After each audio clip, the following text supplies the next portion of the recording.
प्राचीन समय की बात है। हिमालय की ऊंचाइयों में स्थित एक छोटा सा गांव था जिसे शांतिवन कहा जाता था। इस गांव में बौद्ध धर्म के शिष्य रहते थे जो साधारण जीवन जीते हुए ध्यान, सेवा और आत्म सुधार की दिशा में अग्रसर थे। गांव में एक युवा लड़का था जिसका नाम था आनंद। वह बचपन से ही जिज्ञासु और चंचल बालक था, लेकिन उसे आत्म सुधार और मन की शांति के मार्ग की जानकारी नहीं थी। आनंद हमेशा अपने जीवन से असंतुष्ट रहता था। वह हमेशा लगता था कि वह उसके पास जो है वह कम है। उसके पास सुंदर घर, परिवार और मित्र थे, परंतु फिर भी वह अंदर से खाली महसूस करता था। वह अक्सर अपने मित्रों से कहता, मुझे पता नहीं, मुझे ऐसा लगता है कि कुछ कमी है, जैसे कि मैं अधूरा हूँ। एक दिन गांव में एक प्रसिद्ध बौद्ध भिक्षु महाआनंद का आगमन हुआ। वह पूरे राज्य में अपने ज्ञान और धैर्य के लिए प्रसिद्ध थे। गांव वालों उनकी बातों में सुनने के लिए इकट्ठा हो गए। महानंद ने अपनी प्रवचन में कहा, मनुष्य का सच्चा उद्देश्य आत्म सुधार है। बाहरी दुनिया में जो भी कुछ है वह क्षणिक है, परंतु आत्मा की शुद्धि और जागृति ही रियल शांति का स्रोत है। आनंद की रुचि जग गई। उसने सोचा, शायद यही वह मार्ग है जिसे मैं तलाश रहा हूँ। उस प्रवचन के बाद आनंद ने महाआनंद से मिलने का निश्चय किया। वह उनके पास गया और बोला, गुरुदेव, मैं जीवन में शांति और संतोष पाना चाहता हूँ, परंतु मुझे नहीं पता कि यह कैसे प्राप्त किया जा सकता। क्या आप मेरी मदद कर सकते?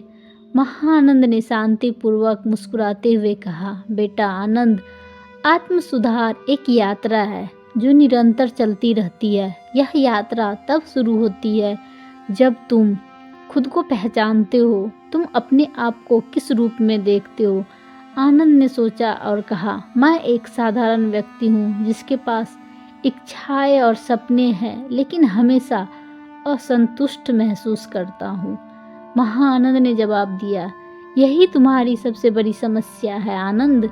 तुम अपने को केवल इच्छाओं और मनुष्य के सपनों से जोड़ते हो। आत्म सुधार का पहला कदम है इच्छाओं को समझना और उसे कंट्रोल में करना। मनुष्य का मन केवल एक जंगली घोड़े की तरह होता है, बिना नियंत्रण करे इधर उधर भटकते रहता है। जब तक तुम इस घोड़े को वश में करोगे, तब तक ही तुम अपने जीवन में शांति और संतोष पा सकोगे। आनंद ने इस गहराई पर विचार किया और पूछा, तो मुझे क्या करना चाहिए गुरुदेव? महाआनंद ने उसे एक छोटा सा काम सौंपते हुए कहा, हर सुबह सूर्योदय से पहले उठो, ध्यान करो, अपने मन को शांत करने की कोशिश करो।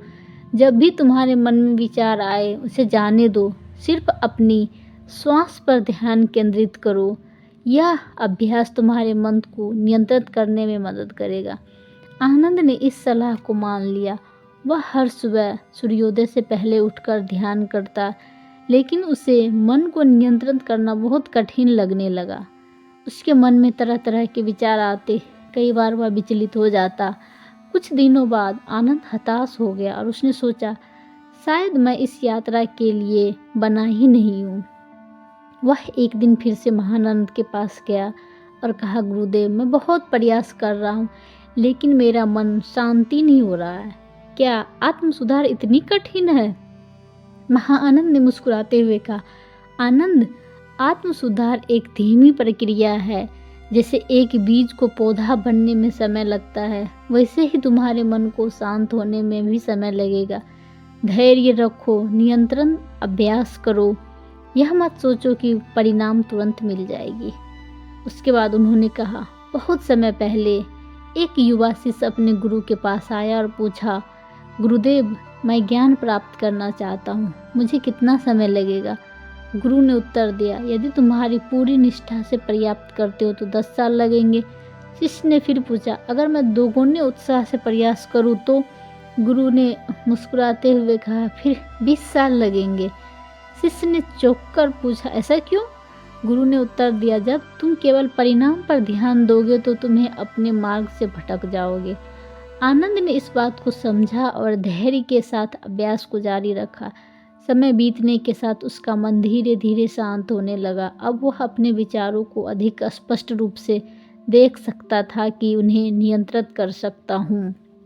एक दिन उन्होंने महसूस किया कि वह अपने भीतर की एक नई शक्ति और शांति का अनुभव कर रहा है।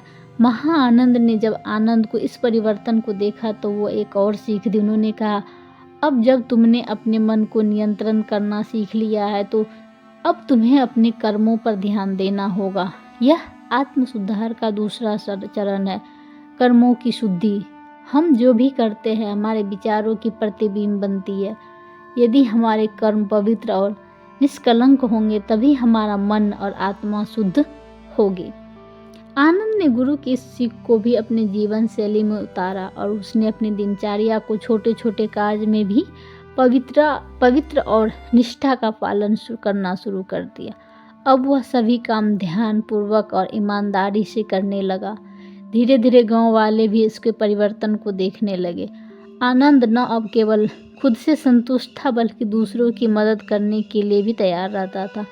गांव के लोग अक्सर उसके पास आते जाते थे, उससे जीवन की समस्याओं का समाधान पूछते। आनंद ने उन्हें महाआनंद से सीखी हुई बातें सिखाती, मन की शांति, धैर्य और कर्मों की शुद्धि। उसने लोगों को समझाया कि आत्म सुधार केवल अपने बारे में ही नहीं बल्कि समाज, दुनिया और सभी के प्रति जिम्मेदारियों का भी हिस्सा है। जब हम खुद को सुधारते हैं तो हम दूसरों के जीवन को भी पॉजिटिव परिवर्तन ला सकते। महाआनंद ने एक दिन आनंद से कहा, आनंद, तुम आत्म सुधार की यात्रा में बहुत प्रगति की है, लेकिन यह यात्रा कभी समाप्त नहीं होती है। जैसे जैसे तुम आगे बढ़ोगे वैसे वैसे तुम्हारी समझ भी गहरी होते जाएगी और चुनौतियाँ भी मिलेगी। याद रखना, आत्म सुधार का मार्ग कभी समाप्त नहीं होता, यह जीवन भर चलने वाला प्रयास है। आनंद ने यह बात भी समझ ली। अब वह जानता था कि आत्म सुधार केवल बाहरी परिवर्तन ही नहीं बल्कि यह अंतर की परिवर्तन भी है जो हमें अपने असली स्वभाव को परिचित कराती है। अब वह हर दिन अपने अभ्यास को जारी रखता, दूसरों की मदद करता और खुद को सुधारता। समय के साथ आनंद अपने भीतर एक गहरी शांति और संतोष प्राप्त कर लिया। अब वह अपने जीवन से पूरी तरह संतुष्ट था और उन्होंने समझ लिया कि आत्म सुधार की यात्रा में धैर्य, समर्पण और सेवा का महत्वपूर्ण स्थान है। इस प्रकार आनंद की आत्म सुधार की यात्रा हमें यही सिखाती है कि हम अपने जीवन में शांति और संतोष प्राप्त कर सकते हैं। हम धैर्य, समर्पण के साथ अपने मन और कर्मों पर काम करें। आत्म सुधार का मार्ग कोई आसान मार्ग नहीं है, लेकिन यह हमें हमारे सच्चे स्वभाव और जीवन के गहरे अर्थ से अवगत कराता है। यदि ये कहानी आपको अच्छी लगी तो लाइक, शेयर एंड कमेंट करें। धन्यवाद।